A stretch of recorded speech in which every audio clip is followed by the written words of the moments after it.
Welcome to CM times.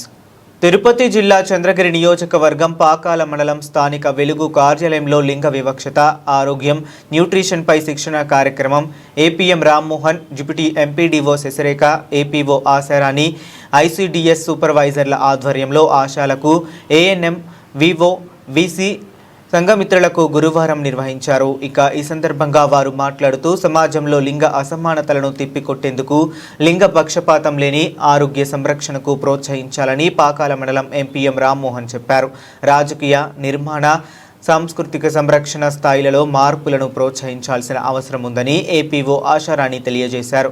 లింగ సమానత్వం సాధించడం అంటే మహిళల ఆరోగ్యం మరియు పోషకాహారాన్ని మెరుగుపరచడం కూడా ఒక భాగం అని డిప్యూటీ ఎంపీడీఓ శశిరేఖ పేర్కొన్నారు.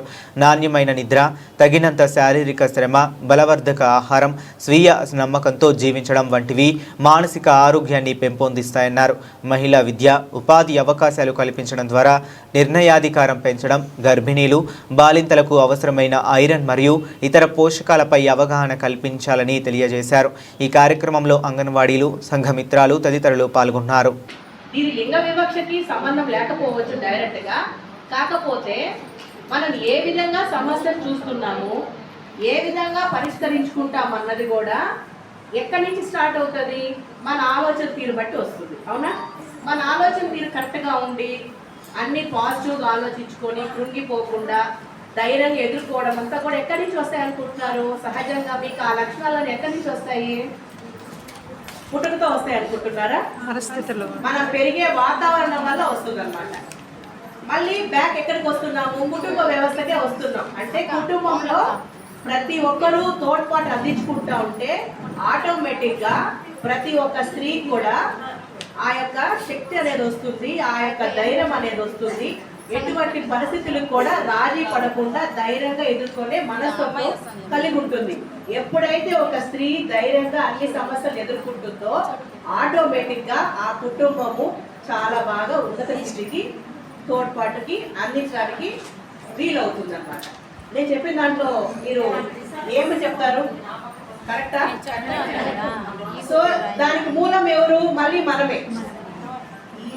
కొన్నిసార్లు మగవాళ్ళు మనం సపోర్ట్ చేయకపోయినా కూడా మనకి ఎప్పుడైతే ఈ యొక్క ఆలోచన తీరు ఉంటే ఆటోమేటిక్గా మన పిల్లలకు కూడా మనము ఖచ్చితంగా ఒక మంచి భవిష్యత్తు ఇవ్వగలుగుతాము.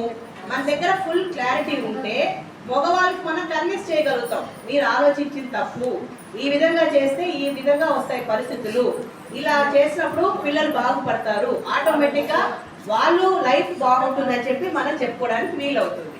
సో ఇవన్నీ చేయాలంటే ముందు మనము ఈ లక్షణాలని అలవర్చుకోవాలి. కృంగిపోకూడదు. ఏ సమస్య అయినా కూడా ధైర్యంగా ఎదుర్కొనే విధంగా మనము మన ఒక మనస్తత్వాన్ని గట్టిపరచుకోవాలి. అలాగే ప్రతి ఒక్క సమస్య చూసినప్పుడు కూడా అసలు ఈ సమస్య ఎందుకు వస్తా ఉంది, దేని వల్ల వచ్చిందని చెప్పి ఆ యొక్క కారణం నుంచి మనము ఆలోచించడం మొదలెడితే ఆటోమేటిక్ గా సగం సమస్య పరిష్కారం అయిపోతుంది. మనం చుట్టుపక్కల చూస్తూనే ఉంటాం, ఎంతో మంది కుటుంబ పరిస్థితుల వల్ల ఆత్మహత్య చేసేసుకున్నాము, కుటుంబ పరిస్థితుల వల్ల ఇంట్లో నుంచి వెళ్ళిపోవడం జరుగుతూ ఉంది, భర్త తాగబోతని చెప్పి పిల్లలు తల్లితో కలిసి చంపేసుకున్నారు, ఇవన్నీ వస్తున్నాయి. లాస్ట్కి ఏంటి చెప్పండి? వాళ్ళ సమస్యని ధైర్యంగా ఎదుర్కోలేకపోవడం వల్లనే ఈ ఒక అన్ని వస్తాము. సో ఇవన్నీ చేసుకోవాలంటే ముందు మనం దూరం చేసుకోవాలంటే ముందు మన ఆలోచన తీరు మార్చుకోవాలి. తర్వాత ఇవన్నీ ఆలోచనలు ఎప్పుడు బాగుంటాయి? వాతావరణం వల్ల బాగుంటాయి అనుకుంటున్నాం, కానీ ముందు ఆలోచించాలంటే శక్తి ఉండాలి. శక్తి ఉండాలంటే ఏం చేయాలి?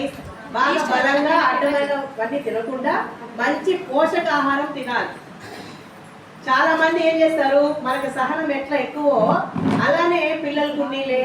ఇప్పుడు నేను కొన్నిసార్లు చూసా, 3-4 మండలాల్లో పనిచేసా యాజ్ ఈవాటిగా. ఇప్పుడు అంగన్వాడీ సెంటర్స్కి వెళ్ళినప్పుడు వాళ్ళకి మంచి గర్భవతులకి బాగా రక్తం బాగా ఉండాలని ప్రభుత్వము అన్ని చర్యలు తీసుకుంటూ వాళ్ళకి మంచి మంచిగా అనే చిక్కీలని ఏంటంటే ఇస్తారు కదా, గుట్లని అంటిస్తారు. అవి ఇచ్చినప్పుడు వాళ్ళ అత్తకి పెట్టుకోవడము, లేదంటే వాళ్ళ పిల్లలకి పెట్టుకోవడం. ముందు నీ కడుపులో ఉండే